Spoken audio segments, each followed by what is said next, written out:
everybody. This is Alberto Kennedy, a.k.a. Grimoire.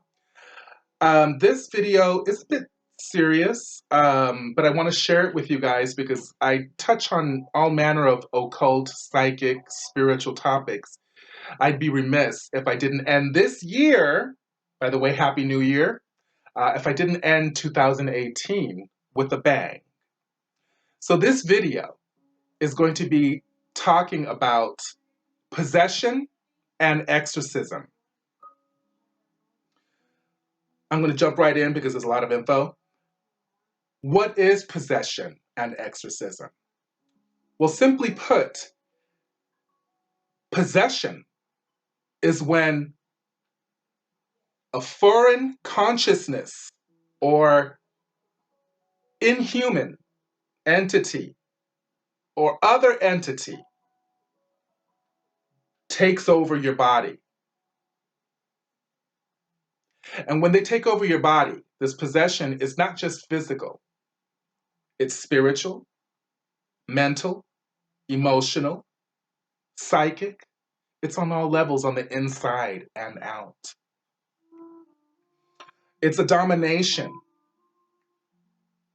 It's painful.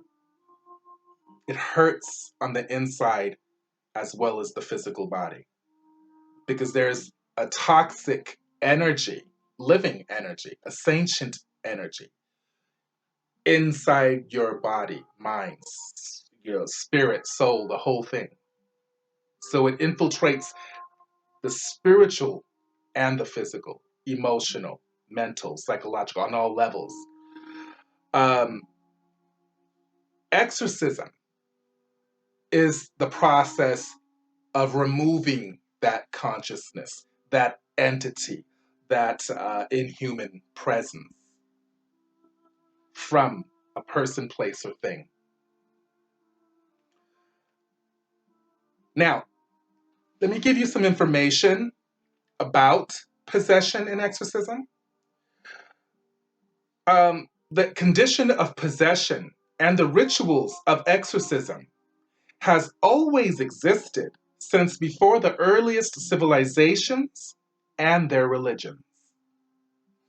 So, that is to say, possession and exorcism are not exclusive to Christianity or the Catholic Church. They just got more notoriety for it. But this condition, possession, the condition of possession, has existed since the dawn of time. So too has rituals, spells, incantations of exorcism existed to combat possession. Now, I'm going through my notes to give you the actual factuals here. Who conducted these exorcisms? They weren't called exorcists back in the old days. Well, the shamans did, witches, medicine men and women, magic people, light workers, spiritual healers, and so on. From all cultures, from the world over, they're the ones that were protecting humanity before the advent of religion. Now, a quick note, possession is not the same as channeling. It's similar, but not the same. Possession, you have no choice. They're taking over. They take away the choice. The entity, the invading entity gives you no choice.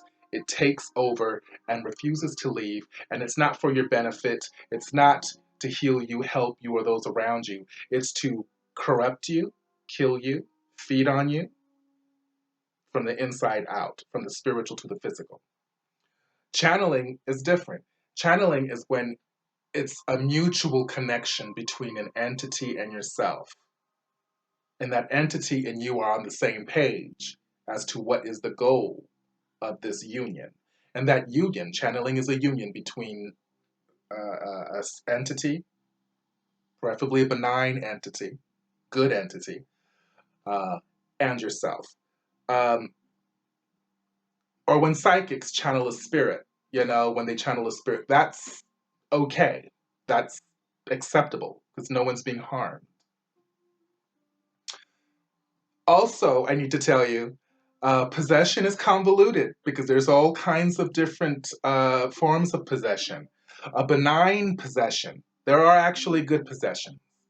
Good possession. What's a good possession? Well, a good possession is when, for example, in Santeria, Voodoo, Palomayombe, and Latin American religions, and other magical systems too, um, when you merge with another entity or when an entity comes into your body for the purpose of healing you and healing those around you, there's benign possession. Um, but you want to be careful, always. And leave that for those that know what they're doing.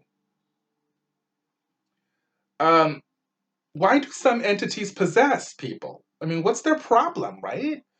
Well, it varies from entity to entity, you know? Everybody has their own agenda. The dead have their agenda. The inhuman entities have their agenda.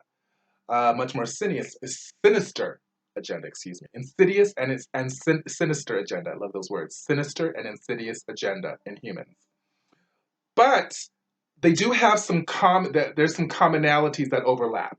For example, when the dead possess the living, it's typically because they're jealous or they're not adjusting to their death state, and so they want to take over a living body. They want life again. Um, it's still kind of innocent, but it's wrong to do, and they need to know that and checked if they keep doing it. Sometimes the dead want to punish the living. For example, if they had a hard death, a traumatic death, you know, and they have unfinished business because they need to punish the person that did it. Sometimes that death happened 100 years ago or 20 years ago. The person's no longer living, right? Well, then the dead become frustrated and they'll punish any living person by taking over the body and hurting that person from the inside out. Other dead people want to feed off the living, just to feed. They see us as a food source, which is very inhuman-esque. Inhumans possess to feed off our life force and everything that we are. Um, they possess to corrupt and deter someone who will bring light to the world or help humanity in some way. So, for example, if you were a person that was destined to do something good for humanity, they're going to be on you like flies on rice because you are meant to do something positive, and that's counter their agenda, the human agenda, which is to disrupt, destroy, corrupt, feed off of humanity and ruin the evolution, the spiritual evolution of humanity. That's their uh, agenda on what they feel towards humanity as a species, spiritually. Okay. Um, Also, inhuman spirits possess to collect souls. Some of them are soul collectors. Because the inhuman presence sees us not only as a food source, but also as currency. On the other side, souls are bought, sold, and traded and used as a power source, as well as for sustenance. The more souls you collect, or the more souls they collect, the more powerful they become. And they become that much more difficult to exorcise, to banish. Typical symptoms of possession: being tormented psychologically, emotionally, spiritually, and psychically by an invading entity or being. Um, Now, that presents us with a conundrum that has been debated by priests and psychologists, which is The argument of possession being a condition of mental health as opposed to a spiritual condition. I can see their point. I can see both sides. And that's because the inhuman entity will always attack psychologically, emotionally, and spiritually. So their attacks are psychological, their attacks are emotional. And also, after a possession, there is a high possibility of the person being mentally or psychologically or emotionally or all of them impaired after the ritual, depending on how powerful the invading entity, the possessing entity is, and how much damage is done during the banishing. So I get that argument. So it's hard to tell who's mentally ill and who's possessed, because if you're possessed, you're both. At that moment in time, you're both mentally ill and spiritually ill. So I would leave that diagnosis to diagnose that situation, a possession from a mental illness, to a priest. And that's how come a priest or doctor, don't get it twisted, the medical field has a say in that. Um, that is why most priests who conduct exorcisms or shamans or magic people or whatnot, they are well versed on what is mental illness and what is spiritual illness. And they can see the blending of both. That comes with the gift of being a magic person. You know that. You have that innately. Shamans of old knew they had that ability. Now, the argument, okay, yeah, I told you about that. All right.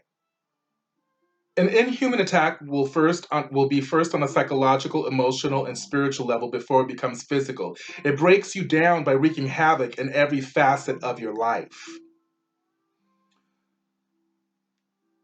I know people who have gone on ghost hunts, paranormal, investigations, psychics who have been exposed to prolonged paranormal activity, especially with the negative entities, the inhuman entities and whatnot.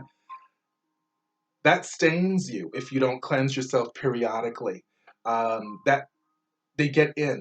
They can affect you over a period of time. Remember, these are immortal beings. They're patient and they'll wait. They lie and wait until you're open. They'll seize upon an entrance and then they're in, like Flint, and they're not leaving. And they'll be quiet. You won't know that they're there. They'll be quiet, slowly feeding, breaking down your defenses from the inside out until you're weak enough where they can just take over. And you'll notice it. I've known people who, after a couple of years, their character completely changed. They were a different person. They were doing things that they would never have thought about doing before, but they weren't the same person. A lot of people say, well, that's the choices that they made. No, it's both. And who's making the choice? That's how it works sometimes. Um, these inhuman entities will corrupt you over a long period of time using personality flaws to gain entrance. This is important. The entrances that they more regularly use: greed, pride, lust, gluttony, wrath, sloth, and envy. What do they sound like? Sounds like the 7 deadly sins, right? That's because they are. But let me break that down, because watch, just listen. Spare me a minute. The Christian and Catholic Church view these character flaws as sin. Now, how magic people see sin. Sin is not so much a religious crime, but a spiritual entrance for which that inhuman, for that which is inhuman, can use as gateways for possession. So, because we all have character flaws, doesn't mean that they're sinful. Uh, what is it? It's not a crime to be an asshole, but when you're an asshole, you open yourself up to negative energy. And that negative energy accumulates, can become a living entity on its own to possess you, or leave you open and vulnerable to possession. So that's why sin, in magical terms, we don't use that word sin. Oh, it's sin. No, it's a character flaw that can leave you vulnerable. Inhuman entities will also use guilt, fear, loneliness, grief, hate, trauma, addiction, cruelty as entrances into your very being as well. Anything that gives them an in, they'll seize upon that. That's what they're designed to do. Inhuman spirits possess us, feed on us spiritually, because they are our apex predator in spiritual terms. They prey upon us. And they can only do so with an entrance. And these are the entrances that I just enumerated for you. How do people become possessed? Constant or prolonged exposure to the paranormal, conjuring, working with entities that you don't even know, you haven't, studied and, whatever. The Ouija board. Necromancy, working with the dead. Spells with the magic with the dead. It can leave you vulnerable if you're not learned, if you're not aware of what you're doing, or if you're not a natural.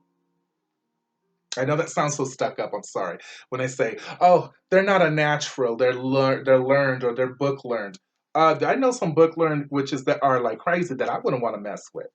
But it has to be said that natural magic people are by their very nature supernatural. They have certain things and will always have a certain um, um, immunity. I don't know what it's called, that protects them. That book learned people have to acquire through knowledge, wisdom, practice, and experience. Um, Possession can happen through invitation. Believe it or not, there's some people out there that say, "Oh, I'm going to conjure this demon so I can get stuff." Really? Really? They do that. I don't know what to tell you about that. They do. Uh, an inhuman entity can possess you if you have given them an invitation. And it's that much harder to get rid of that entity because the entity says, "I was invited." So, no. Curses. There's curses where you can send an entity to possess an individual. I won't talk about those because I don't want to give nobody ideas. But yes, they exist. Um, Demonic vendettas. Possession happens via demonic vendetta. That is a term that I use when, for example, you're an exorcist, for example, and you have performed many an exorcism, banished many a demon, um, and you have managed to banish or exorcise a principality. Principalities are is a angelic order, but keep in mind there's some angels that fell. But the principalities are very powerful. They are called principalities or the powers. They are very powerful, and they are among the royalty and hell if you follow if you follow Christianity. Um, well, those inhuman spirits or demons don't play. They are like archangels, but reversed. They are something else. And they remember, and they will come for you, and they will wait, bide their time. Remember, they're immortal. They will bide their time, and once you're vulnerable, they will bypass the process of oppression, alienation. No, they will go straight to possession. They will take you, and they have the power to do it. So demonic vendetta is usually reserved for people who have offended the inhuman presence by exorcisms, by helping people, healing people, undoing bad works. Uh, yeah, so that happens. They say no good deed goes unpunished. Unfortunately, that's what demonic vendettas are. If you're making too much uh, um, trouble for them, they're coming for you. So you need to be on. You need to be on your shit. You need to know your shit. Um, those that dabble in the occult, those are the quick to get possessed. Done. Gobbled up. They eat you up. Um, now, how do you perform? I want to talk about this.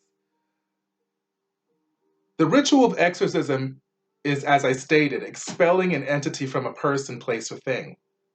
The power of exorcism is twofold.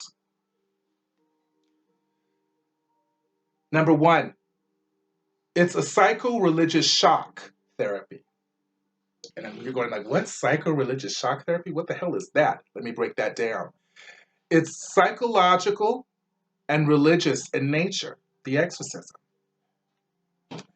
Whatever religion you hail from, it could be Islam, it could be Christianity, Catholicism, it could be uh, all the other types of religion, but it's a psychological religious shock when you're undergoing the rite of exorcism.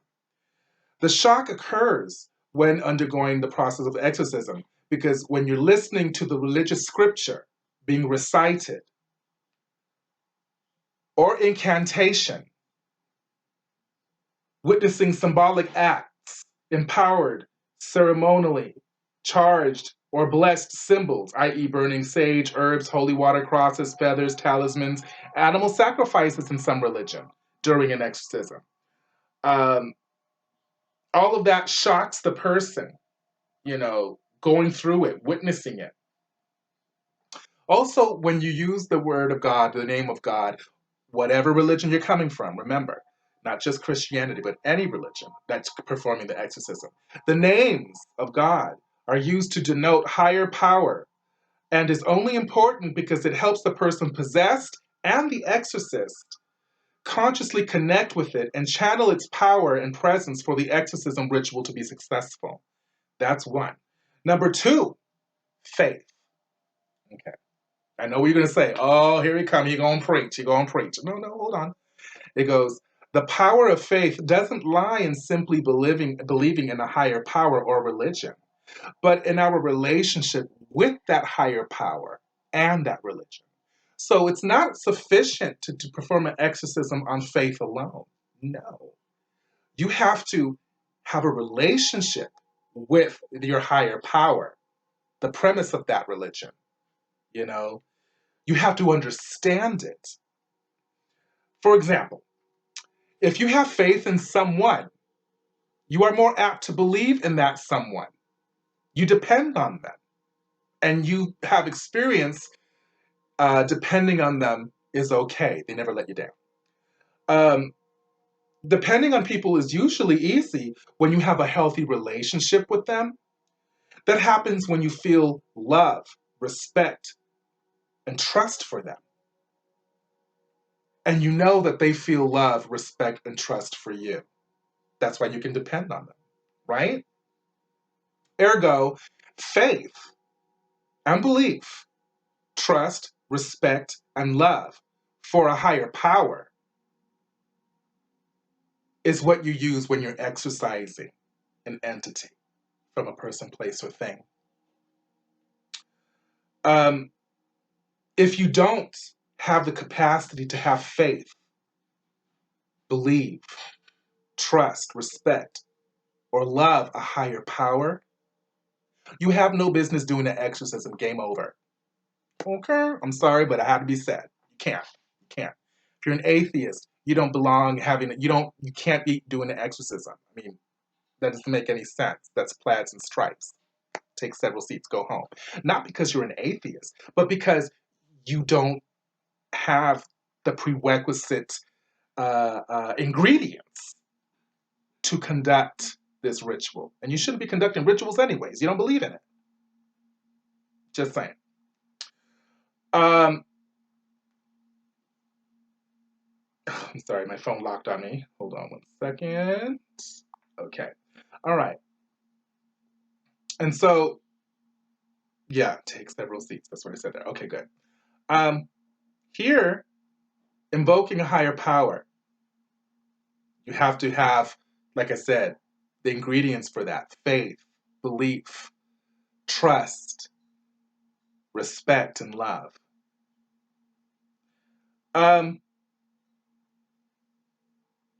Also, in magical traditions, you have to do pre-exorcism rituals. This is important. You can't just say, oh, guess what? I finished drinking, I'm going to go do an exorcism. No, no, no. You have to prepare. It's sacred. In the Catholic rite of exorcism, for example, the exorcist is only as powerful as his ability to channel the power and presence of God, his angels, and saints. That's a big deal. This is why the exorcists will prepare themselves by fasting, praying, and perform pre-exorcism rituals before the exorcism takes place. In magical traditions, also fasting, praying, communing with the ancestors, and purifying the body, mind, and spirit are also common before banishing or exorcising an entity from a person, place, or thing. Pre-rituals of purification, communing with your higher power, and fasting is key before any exorcism ritual can be performed. Other forms of exorcism: magical transmigration rituals. I know that sounds deep, right? Magical transmigration? What's that? Well, this is it's easy. It just sounds complicated. Remember in the Bible, there was a story of Jesus casting out demons into a herd of pigs that then ran off a cliff into the ocean? Well, he basically, that was a spell of transmigration. That was the magical transmigration, which means he moved, migration, migrate. He moved those demons into the herd of pigs or swine, if you will. There's magical rituals, spells, incantations where you can remove an entity and imprison it or place it in a person, place, or thing.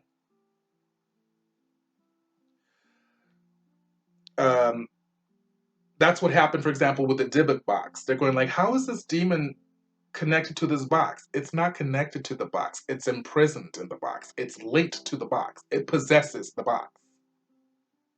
The Dybbuk box. Research. You can do that. You can imprison entities. One time I did an exorcism when I was 17, 16, 17, 18.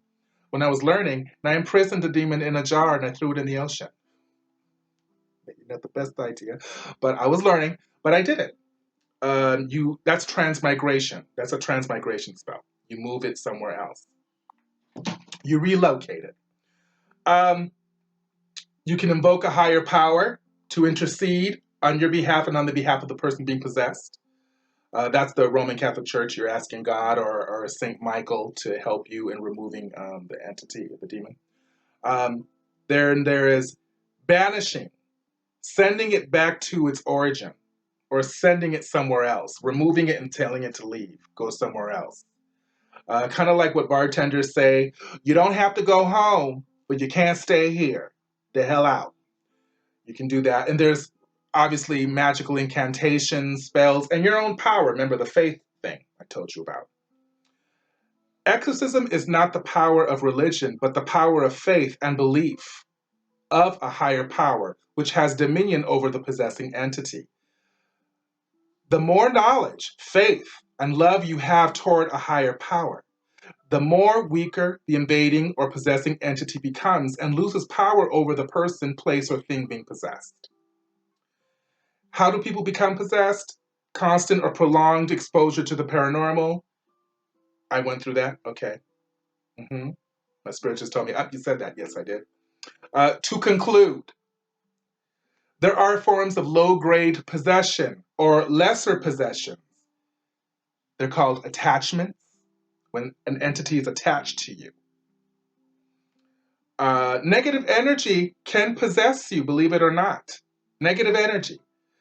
And if unchecked with periodic spiritual cleansings, this negative energy can become a full-fledged being of its own, an inhuman entity, and feed off you.